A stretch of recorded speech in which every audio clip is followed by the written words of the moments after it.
আসসালামু আলাইকুম। আলহামদুলিল্লাহ, গত ভিডিওতে আমরা ঢাকা থেকে পাবনা আসছি, সে ভিডিওটা শেয়ার করছিলাম। আমাদের ফার্নিচারের ট্রাকটাও চলে আসছে বাসার সামনে। খুব টেনশন করতেছিলাম, আমরা আসার আধা ঘন্টা পরই গাড়িটাও চলে আসছে।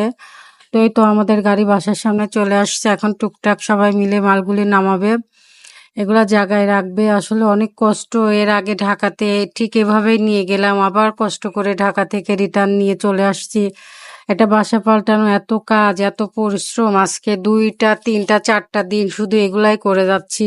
এটা তো কালকের ভিডিও, আপনারা সবাই জানেন, করে রাখছিলাম, বাট আমি বাসায় কাজের কারণে আমি কালকে শেয়ার করতে পারি নাই। সেজন্য আমরা পৌঁছানোর ভিডিওটাও আজকেই শেয়ার করছি, আমাদের মাল পৌঁছানোর ভিডিওটাও আজকেই শেয়ার করতেছি। মালগুলা নিয়ে আসছে আমাদের বাসায় আগের থেকে। অলরেডি সব রুমে রুমে ফার্নিচার অনেক ছিল, তো রুমে এগুলো নেই নাই, ওর বাবার অফিসে আর হচ্ছে গ্যারেজের মধ্যে আপাতত রাখছি।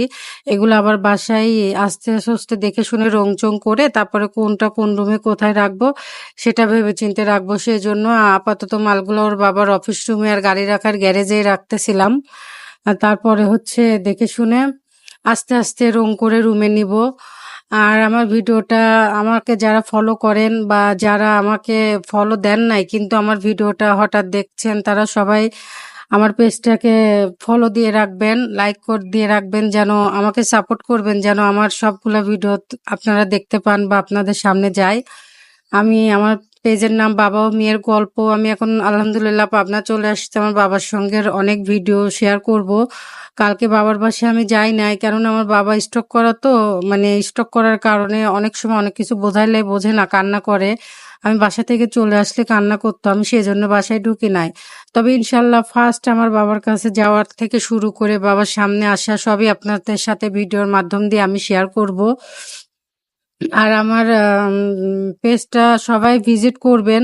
ভালো লাগলে অবশ্যই লাইক কমেন্ট শেয়ার করবেন। আর ভালো যদি কারো না লাগে তাহলে স্কিপ করতে পারেন। আর এই তো আজকের ভিডিওটা এ পর্যন্তই। আমাদের জন্য সবাই দোয়া করবেন, বাবা মাকে বেশি বেশি ভালোবাসবেন। আর আজকের ভিডিওটা এ পর্যন্ত। আল্লাহ হাফেজ।